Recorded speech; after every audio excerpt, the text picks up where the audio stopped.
제2편.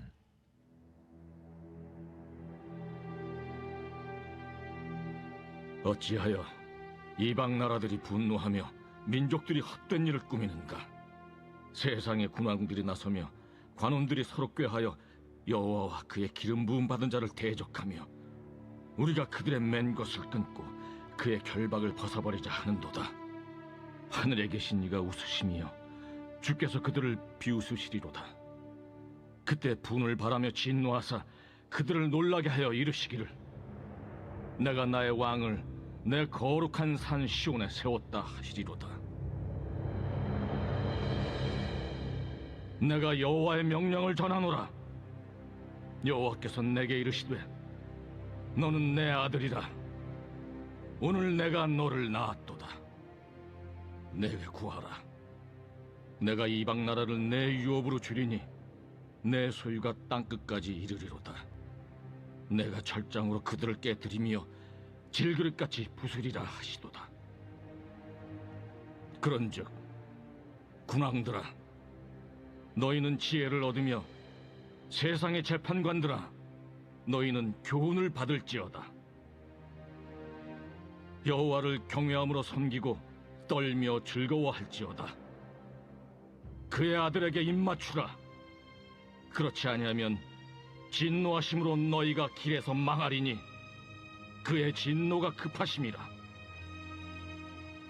여호와께 피하는 모든 사람은 다 복이 있도다.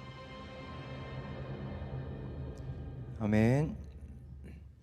오늘 이 시편 2편 1절부터 12절 말씀으로 자유보다 복종을 택하겠습니다 라는 제목으로 하나님께서 주신 은혜를 함께 나누기를 소원합니다. 이번 5월이 가정의 달이죠. 가정의 달로 참 여러 행사들이 많았던 것 같습니다. 5월이 참 그래서 바쁘고 1년 중에 참 바쁜 달인 것 같아요. 가정적으로 어린이날 있지, 어버이날 있지, 스승의 날 있지, 연이어서 이렇게 행사들이 있고요. 또 교회에서도 그죠? 어린이 주일도 하는 곳도 있고, 어버이 주일, 또 이 어버이 주일을 남편 주일과 아내 주일로 나눠서 정말 한 달 내내 행사하는 교회들도 여럿 있는 걸로 알고 있습니다. 그런데 5월을 또 중요하게 기억해야 하는 날이 또 하나 있죠. 이제 5.18 민주 광주 민주화 운동도 5월 달에 있습니다. 지금으로부터 약 10일 전이 5월 18일 민주화 운동을 기리는 날이었습니다. 광주에서 있었던 이 민주화 운동을 지금까지 기억하고 기리는 건 이 당시 희생되었던 사람들을 기억하기 위함이기도 하지만 자유에 대하여 가지는 사람들의 이 공통된 갈망 때문이 아닐까, 그런 생각을 또 해보게 됩니다. 여러분, 사람들에게 자유라는 가치는 매우 중요하지요. 그것은 이 자유를 침해받았을 때 사람들은 내가 행복하지 않다라고 여기기 때문이라고 생각되어지는데, 이에 대해서 Our World in Data라는 사이트에서 좀 자료를 제공하고 있더라고요. 행복과 삶의 만족이라는 주제로 조사를 한 내용이 이 사이트에 좀 실려 있었습니다. 이곳에서 제공하는 그 자료를 보면 자유와 이 삶의 만족감 사이에 유의미한 관계가 있었더라고요. 물론 자유에 대한 인식이 높지만 삶에 대한 만족은 낮은 국가들도 있었지만 대부분의 사람들이 자유롭게 선택하고 자신의 삶을 통제할 수 있는 그런 국가에 사는 사람들이요, 내가 행복하다라고 자신의 삶의 만족감을 느끼고 그렇게 살아가는 것을 오늘 찾아볼 수가 있었습니다.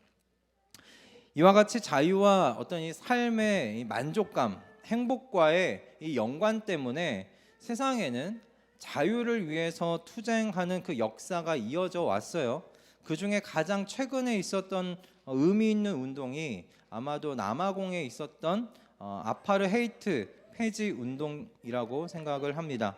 여러분, 아파르헤이트는 남아공에서 1948년부터 1994년까지 거의 반세기 동안 펼쳐졌던 정책의 이름이 아파르헤이트입니다.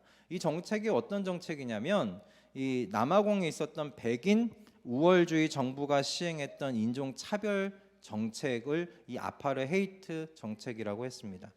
이 정책은 백인과 유색인을 강제로 분리했고요. 특별히 흑인의 권리와 자유를 제한했어요. 흑인에게 폭력과 억압을 가하는 정책이 바로 이 아파르헤이트 정책이었습니다. 흑인들은 이동을 제한당했습니다. 흑인들이 어디 이상을 나아갈 수 없는 것이 이 아파르헤이트 정책 가운데 하나였고, 그래서 흑인들은 땅을 소유할 수 없었어요. 당연히 백인과 흑인은 서로 결혼도 할 수 없었습니다. 1994년 전까지만 해도. 이게 여러분 상상이 되십니까? 지금 생각해 보면 있을 수 없는 반인륜적인 정책이었는데 남아공에서 1994년까지 이 정책이 펼쳐졌던 것이에요. 그렇게 남아공 내에서 유색인들의 자유가 박탈당했던 것이 50년이나 지속되어져 왔었습니다. 이 정책에 대하여 반대하는 운동이 일어났었고, 그 운동을 이끌어갔던 주요 인물 중에 한 분이 바로 넬슨 만델라입니다. 5.18 민주화 운동이라든지 이 아파르헤이트 운동을 통해서 보게 될 때 사람에게 자유라는 건요 매우 중요한 가치를 가지는 것이 분명해 보입니다. 그것은 자유가 가지는 가치 때문이기도 하지만 자유가 개인의 행복과 만족에 굉장히 큰 영향을 미치는 것이기 때문에 그렇지 않나 생각해 봅니다. 여러분, 그런데 이런 인식이요 하나님을 신앙하는 것에 영향을 주기 시작했다는 것 여러분 아십니까? 하나님을 믿으면 내가 원하는 것을 하지 못한다고 여기는 분들이 점점점 많아지고 계세요. 예전에 이런 이야기 많이 들어보셨을 것 같아요. 전도를 좀 하다 보면 난 주말에 내가 주말이면 여행을 다니는데 하나님 믿으면 예배 드려야 돼서 주말에 여행 못 가지 않느냐라는 이야기를 하시는 분들도 계셨고, 또 어떤 분들은 하나님을 믿으면 신앙하면 술 담배 끊어야 되지 않느냐, 나는 그런 거 하기 못한다 해서 나는 안 믿으련다 말씀하시는 분들도 만나볼 수 있었습니다. 그래서 한번 좀 검색을 한번 해봤어요. 정말 이것에 대해서 설문조사한 것이 혹시 있는지 한번 검색을 해봤더니 하나님을 믿으면 자신의 자유를 침해받는다고 생각하는 사람들이 얼마나 있을까? 이 부분에 대해서 설문조사한 게 있더라고요. 2019년도에 미국에서 있었던 여론조사였습니다. 퓨 리서치 센터에서 했던 것인데, 하나님을 믿으면 자신의 자유를 침해받는가라는 이 질문에 대해서 여러분 응답했던 응답자의 24%가 하나님을 믿으면 자신의 자유가 침해받는다라고 응답을 했다고 이야기합니다. 같은 질문으로 2014년도에도 조사를 했었는데 그때가 19%였다고 해요. 수치가 증가한 것이죠. 아마도 이 수치는 계속 조금씩 증가해 갈 겁니다. 하나님을 믿으면 나의 자유가 침해를 받는다는 이와 같은 생각은 그런데 비단 오늘 현 시대를 살아가는 우리 시대의 정신이기만 하는 것은 아닌 것 같아요. 이 정신이 오늘 본문에서도 발견되는 정신입니다. 2절과 3절의 말씀이죠. 시편 2편 2절과 3절 말씀인데 함께 읽어보도록 하겠습니다. 자, 시작. 어찌하여 세상의 임금들이 전선을 펼치고 어찌하여 통치자들이 음모를 함께 꾸며 주님을 거역하고 주님과 그의 기름 부음 받은 이를 거역하면서 이르기를 이 족쇄를 벗어 던지자, 이 사슬을 끊어버리자 하는가. 아멘.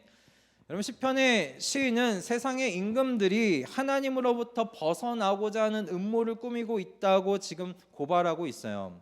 하나님을 신앙하는 것이 한마디로 이들에게는 무엇입니까? 족쇄라고 이야기를 하고 있고요. 하나님을 신앙하는 것이 이들에게는 사슬과 같다라고 지금 이야기하고 있는 겁니다. 그래서 이 사람들이 열망하는 건 뭐냐면 이 족쇄를 풀어버리고 이 사슬을 끊어버리는 것입니다. 그래서 하나님을 거역하고 하나님을 떠나기를 지금 그런 음모를 꾸미고 있다라는 거예요. 여러분, 이 말에 담겨 있는 사상이 무엇입니까? 하나님을 신앙한다는 것, 하나님을 믿는다는 것이 자신들의 자유를 침해한다는 그런 사상입니다. 더 자유롭고 싶어서 하나님을 떠나겠다는 이야기입니다. 그래서 이런 질문을 가질 수 있게 돼요. 하나님을 떠나면 우리 정말 자유할 수 있는가라는 거예요. 하나님을 떠나면 우리는 정말 실제로 자유해지냐라는 그런 질문입니다. 여러분 어떻게 생각하십니까? 하나님을 떠나면 여러분은 더욱 자유로워질 거라는 이 생각에 여러분 어떻게 답변하시겠습니까? 점점 더 이런 질문을 시대는 가질 겁니다. 세상은 가질 겁니다. 그 세상의 질문에 우리는 뭐라고 답변해야 할까요?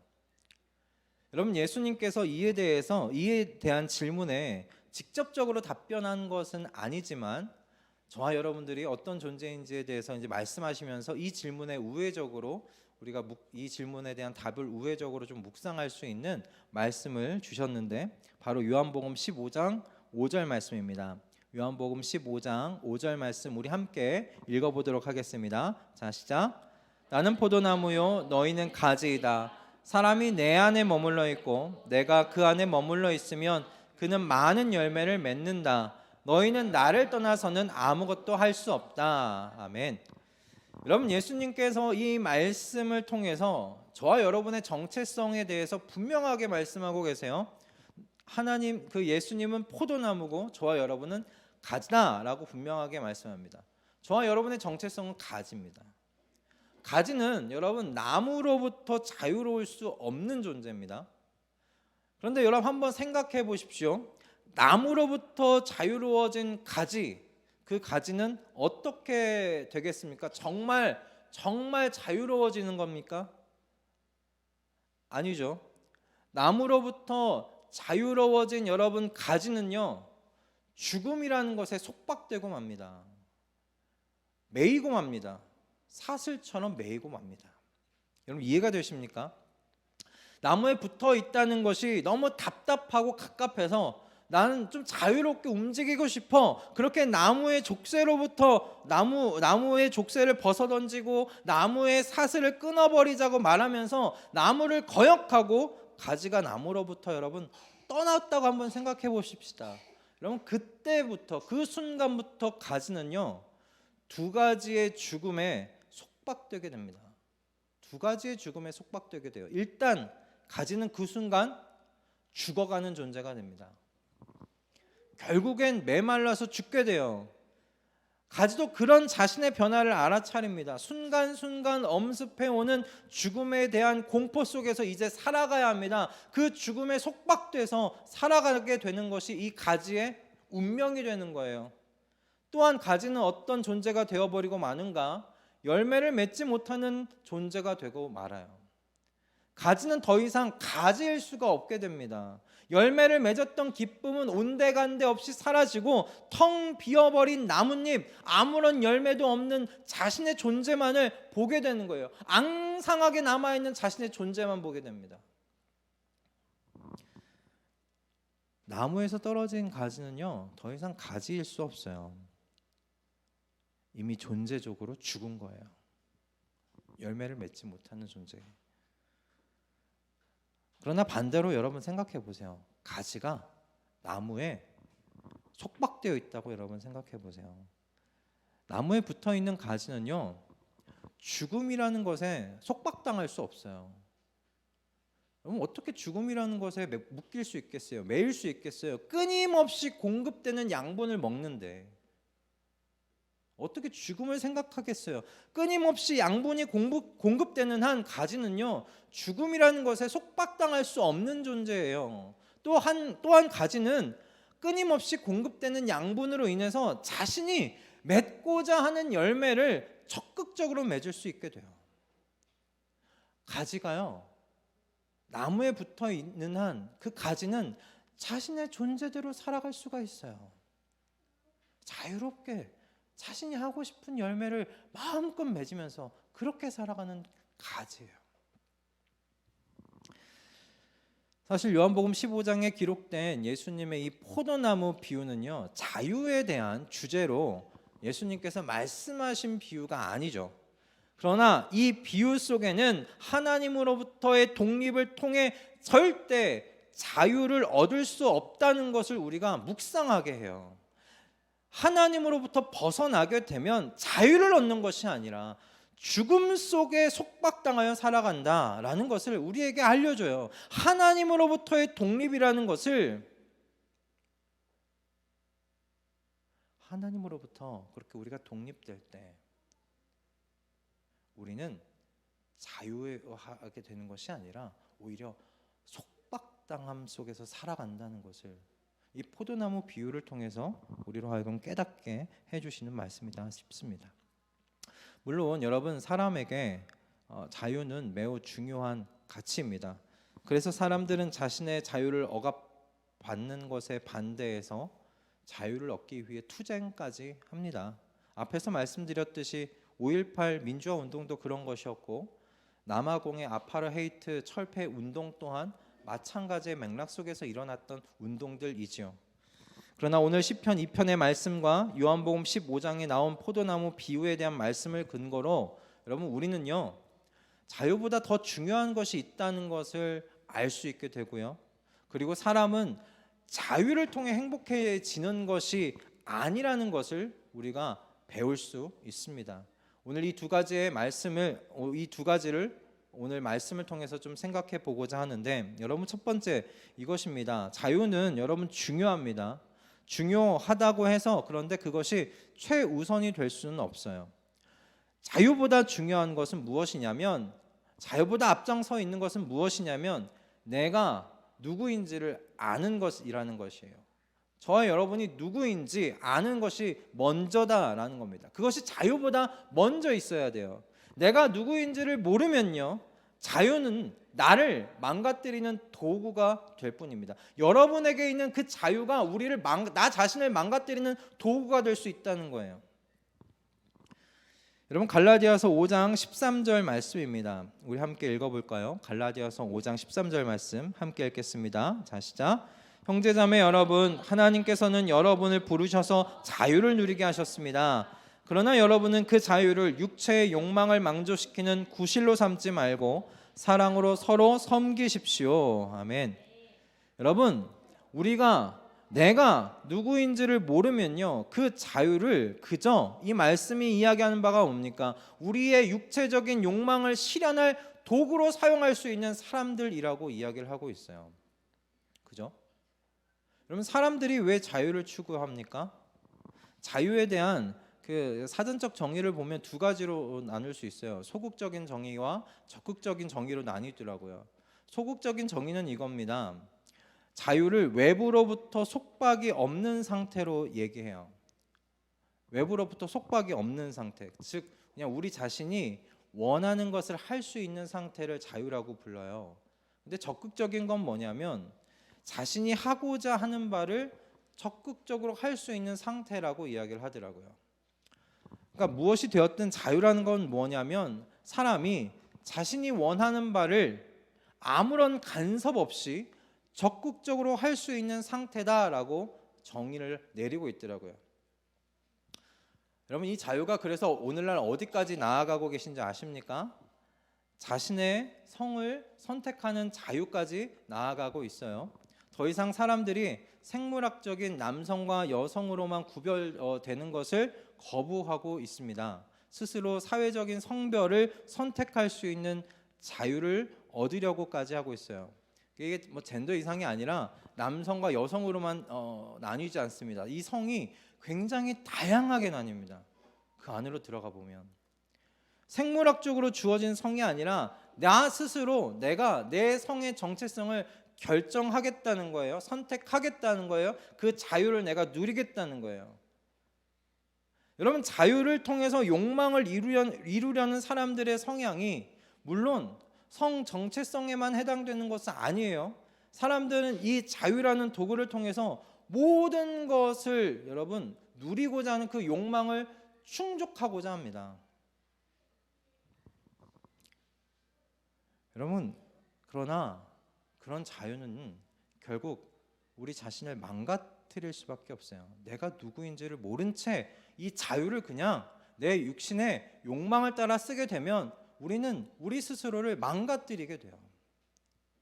그래서 자유보다 중요한 건 갈라디아서 5장 13절에서 말하는 바와 같이 내가 하나님께서 부른 사람이라는 나의 정체성을 확실하게 가지는 거예요. 형제 자매 여러분, 하나님께서는 여러분을 부르셔서 자유를 누리게 하셨습니다. 여러분을 부르셔서 여러분과 저와 여러분이 이 갈라디아에서 사도 바울이 이야기하는 정체성은 뭐냐면 하나님의 부름을 받은 사람들이라는 거예요.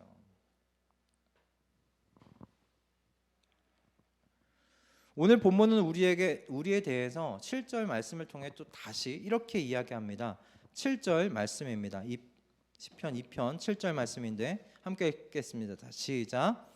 나 이제 주님께서 내리신 칙령을 선포한다. 주님께서 나에게 이르시기를 너는 내 아들 내가 오늘 너를 낳았다. 아멘. 여러분 시편 2편은 제왕시라고 불리는 시입니다. 이스라엘의 왕의 이 대관식을 위한 시인데 이 고대 남유다 왕국에서 새 왕이 등극할 때 그 등극을 기념하는 날의 선지자를 통해서 이 7절의 말씀이 포고령으로 선포되었다고 합니다. 이 말씀이 다윗 왕권의 이 정당성을 주장하는 것이었고 주장하는 것이었는데 하나님께서 왕을 하나님의 아들로 입양했다는 것이 이 왕의 권위를 이 왕권의 기초가 되는 것이에요. 그런데 이 말씀이 오늘날 저와 여러분에게 이 예수 그리스도를 통하여 새롭게 선포되었습니다. 요한복음 1장 12절 말씀이죠. 요한복음 1장 12절 말씀 제가 읽어드리겠습니다. 그러나 그를 맞아들인 사람들 곧 그 이름을 믿는 사람들에게는 하나님의 자녀가 되는 특권을 주셨다. 아멘. 여러분 하나님께서 오늘날 저와 여러분에게 똑같이 지금 말씀하고 계세요. 오늘날 내가 예수 그리스도 안에서 너를 낳았다라고 지금 말씀하고 계십니다. 이제 저와 여러분은 하나님으로부터 떨어질 수 없는 자녀가 된 사람들입니다. 그것이 저와 여러분의 정체성이에요. 여러분 한 아이가 그러므로 좀 생각해 보십시오. 세상에 태어났을 때 중요한 게 자유입니까? 한 아이가 세상에 태어났을 때 정말 그 아이에게 중요한 게 자유입니까? 아닙니다. 한 아이가 세상 가운데 태어났을 때 가장 중요한 건 뭐냐면 자신의 부모가 누구인지를 아는 거예요. 어떤 이가 나의 부모인지를 아는 거고 그 부모로부터 사랑을 받는 것이 이 한 아이에게 정말 가장 중요한 것 아니겠습니까? 즉 저와 여러분이 세상 가운데 나왔을 때 세상 가운데 하나님의 자녀로 나아졌을 때 우리에게 정말 필요한 것은 무엇이냐면 자유가 아니라 나를 낳으신 분이 하나님이시라는 걸 아는 것이다라는 겁니다. 여러분 그렇기 때문에 사람은요 자유를 통해서 행복해지지 않습니다. 자유 때문에 행복해지는 것이 아니에요. 내가 자유로운 사람이 되면 행복해지는 것이 아니에요. 아내가 잠시 2박 3일 어디 떠난다고 하여 혼자 집에 있게 되어서 남편이 그 자유 때문에 행복해지는 건 아니죠. 자유 때문에 잠깐 행복해질 수는 있겠지만 여러분 그런 행복이 아닙니다. 사람은 여러분 무엇을 신뢰하느냐에 따라서 행복이 결정됩니다. 자유 때문에 행복해지는 것이 아니라 내가 무엇을 믿느냐, 무엇을 신뢰하느냐에 따라서 행복해진다라는 말씀이에요. 여러분 자녀가 자유 때문에 행복한 것이 아니잖아요. 자녀가 행복한 건 잘 좀 생각해 봤더니 여러분 자녀가 행복한 건 부모에 대한 신뢰 때문입니다. 부모를 신뢰하기 때문이에요. 나의 부모가 나를 사랑한다는 신뢰, 나의 부모 안에서 내가 안전할 수 있다는 그 신뢰, 나의 부모는 나의 안전을 위해서 모든 것을 희생할 수 있다는 바로 그 신뢰 때문에 자녀가 행복할 수 있겠더라고요. 그냥 제 자녀를 봤을 때 제가 자유 때문에 행복해 보이지는 않아요. 자유롭게 옷 TV 보고 자유롭게 먹고 자유롭게 게임하고 뭐 자유로운 시간에 책 보고 그 자유를 누린다고 행복한 게 아니에요. 자기 자신을 사랑하는 그 부모에 대한 신뢰, 그 부모가 채워준 그 울타리가 안전하다는 그 신뢰, 그 신뢰 때문에 행복한 거예요. 그 신뢰가 없으면 자녀는 아무리 자유롭다 하더라도요, 행복할 수 없어요. 불안할 수밖에 없어요. 오늘 본문 12절도 우리에게 이 사실을 묵상하게 해줘요. 오늘 시편 이렇게 마무리되고 있죠. 2편 12절 말씀인데 제가 읽어드리겠습니다. 주님께로 피신하는 사람은 모두 복을 받을 것이다. 아멘. 여러분, 여기서 피신하는 사람이라는 말씀은 피난처로 도피하는 것을 나타내는 단어예요. 그런데 피난처로 도피를 한 번만 하는가? 그렇지 않아요. 이 단어가 의미하는 바는 뭐냐면 지속적으로 도피를 하는 거예요. 매 순간 지속적으로 하나님께 피하는 자를 의미해요. 매 순간 지속적으로 하나님께 피하는 사람이 그럼 왜 복이 있는가? 여러분, 시편 46편 1절의 말씀이 우리에게 하나님이 어떤 분이신지에 대해서 잘 말씀해주고 있는데, 시편 46편 1절 말씀입니다. 우리 함께 읽겠습니다. 자, 시작. 하나님은 자기에게 피하는 자들의 피난처로서 환난 중에 만날 큰 도움이시라. 아멘.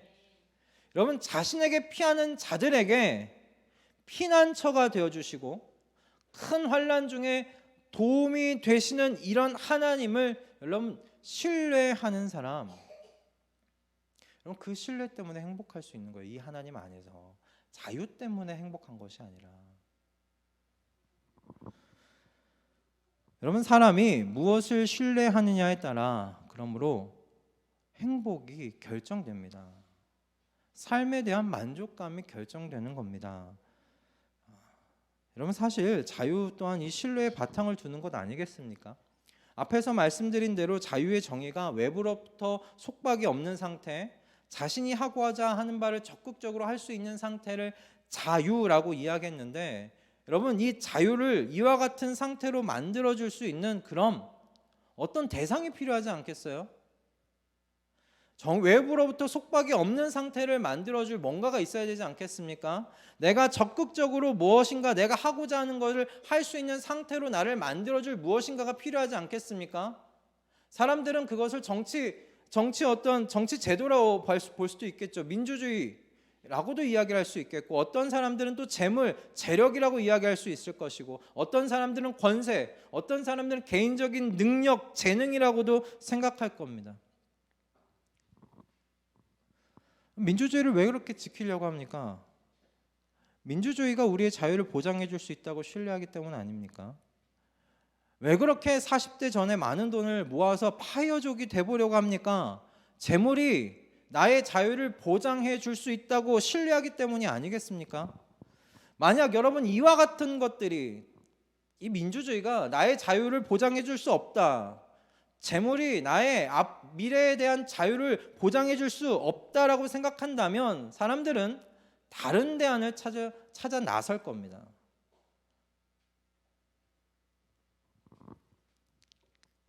자유 자체로는 사람들이 행복할 수 없어요. 사람의 행복은 내가 무엇을 신뢰하느냐에 따라 결정됩니다. 여러분, 행복하기를 원하십니까? 하나님을 여러분 더 신뢰하는 자리로 나아가십시오. 우리를 향하신 하나님의 모든 계획을 여러분 신뢰하시는 자리로 나아가십시오. 실제로 우리를 향한 하나님의 계획에 대하여서 예레미야 29장 11절에서 하나님께서 직접 이렇게 우리에게 말씀하셨습니다. 우리 함께 예레미야 29장 11절 말씀 읽어보도록 하겠습니다. 자, 시작. 너희를 두고 계획하고 있는 일들은 오직 나만이 알고 있다. 내가 너희를 두고 계획하고 있는 일들은 재앙이 아니라 번영이다. 너희에게 미래에 대한 희망을 주려는 것이다. 나 주의 말이다. 아멘. 여러분, 이 말씀이 오늘날 예수 그리스도 안에서 증명되지 않았습니까? 여러분, 죽음과 죄에서 자유를 주시기 위한 하나님의 계획이 예수 그리스도 안에서 이루어졌고요. 우리에 대한 미래에 대한 계획 또한 예수 그리스도를 통해서 우리에게 그 희망을 우리에게 안겨주셨습니다. 그러므로 하나님께서 우리에게 주신 모든 계획이요, 여러분, 재앙이 아닙니다. 번영과 희망이라는 이 말씀이 그대로 예수 그리스도 안에서 우리에게 이루어졌습니다. 그리고 이루어질 것입니다. 우리는 그리스도 안에서 오늘에 대한 희망뿐만 아니라 하나님 나라에 대한 미래의 희망을 가지며 살아갈 수 있게 되었습니다. 우리를 향하신 하나님의 모든 계획이 그러므로 선하십니다. 이 하나님을 더욱 신뢰하기를 열망하고 갈망하시는 저와 여러분 다 되시길 수 있기를 주님의 이름으로 축복합니다. 여러분, 오늘 말씀을 좀 정리하면서 한용운 시인의 그 복종이라는 시를 좀 읽어드리고자 합니다. 한용운 시인의 그 복종이라는 시인데 제가 좀 읽어드릴게요. 남들은 자유를 사랑한다지만은 나는 복종을 좋아하여요. 자유를 모르는 것은 아니지만 당신에게는 복종만 하고 싶어요. 복종하고 싶은데 복종하는 것은 아름다운 자유보다도 달콤합니다.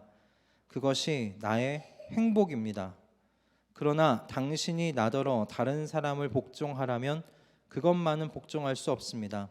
다른 사람을 복종하려면 당신에게 복종할 수 없는 까닭입니다. 여러분이 한용운 시인의 이 복종이라는 이 시가 이 복종의 대상이 하나님은 아니십니다. 여기서 한용운 시인의 이 복종의 염원이 좀 불교적인 염원이라고 알려져 있습니다. 그러나 이 시가 이 내포한 누구를 향한 이 복종이 그냥 복종이 아니라 사랑하는 사람을 위해서 복종하고자 하는 여러분 그 마음이기 때문에 오늘 우리가 나눈 말씀과 좀 어울린다고 생각을 했습니다. 저는 여러분 신앙을 이야기할 때 그 신비라는 단어를 참 좋아합니다. 신비.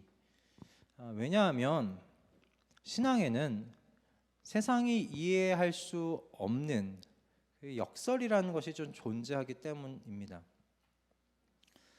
여러분, 오늘 저희가 함께 나눴던 자유에 대한 이야기, 그리고 마지막에 한용운 시인의 이 복종, 시에서 나왔던 이 복종이라는 단어, 여러분 이 자유와 복종이 잘 어울리지가 않는 단어 아닙니까? 그죠? 복종에 대한 이 단어를 보면 자유에 대해서 뭔가 부정적인 이미지를 가지고 있습니다. 세상은 그렇게 생각합니다. 그런데 신앙 안에서, 하나님을 믿는 신앙 안에서요, 이 자유와 복종이 참 어우러집니다. 전 그게 참 신비 같아요. 하나님 안에서 여러분 복종함으로 자유를 누립니다. 복종함으로 자유를 누립니다. 하나님께 복종할 때 비로소 여러분 우리가 자유라는 것이 무엇인지를 그때 경험할 수 있게 됩니다. 이게 참 신기하지 않습니까? 복종하기 때문에 자유를 우리가 깨닫게 된다는 것 말입니다. 그리고 그 자유 속에서 우리가 행복을 누리게 되는 것이죠. 경험하게 되는 것입니다. 그렇기에 예수님께서 하신 말씀이 오늘 저희들 마음 가운데 좀 새겨졌으면 좋겠다 싶었습니다. 요한복음 8장 31절 32절 말씀인데요. 요한복음 8장 31, 32절 말씀 함께 읽겠습니다. 자, 시작. 예수께서 자기를 믿은 유대 사람들에게 말씀하셨다. 너희가 나의 말에 머물러 있으면 너희는 참으로 나의 제자들이다. 그리고 너희는 진리를 알게 될 것이며 진리가 너희를 자유롭게 할 것이다. 아멘. 여러분 이 말씀 안에 정말 그 신비가 담겨 있지 않습니까? 말씀에 머물러 있으면, 말씀에 복종하면, 말씀에 순종하면 뭐라고 말씀하십니까? 너희 진리를 알게 될 것이고 그 진리가 너희를 자유롭게 할 거다. 자유를 누리게 될 거다. 자유를 경험할 거다. 세상이 이야기하고 있는 자유가 아니라 진짜 자유, 참 자유를 너희는 누리게 될 거다라고 말씀하고 계세요. 복종과 자유가 어우러질 수 있는 곳이 여러분 하나님을 신앙하는 것 외에는 없습니다. 자유는 하나님의 말씀을 신뢰함으로 그 말씀에 복종할 때, 그 말씀에 머물러 있을 때 얻게 되는 것임을 여러분 꼭 기억하실 수 있기 바랍니다. 하나님을 떠나 자유를 누릴 수 있다는 여러분 그 세상의 환상에 휘둘리지 마시고 예수님께서 가르치신 대로 주님의 말씀에 머무르실 수 있기를 바랍니다. 주님의 말씀에 복종하실 수 있기를 바랍니다. 그리고 그 복종을 통하여 누리는 여러분 이 자유, 이 신앙의 신비를 경험하며 성령을 따라 행하며 살아가는 저와 모든 식구들 다 되실 수 있기를 주님의 이름으로 축복합니다. 할렐루야.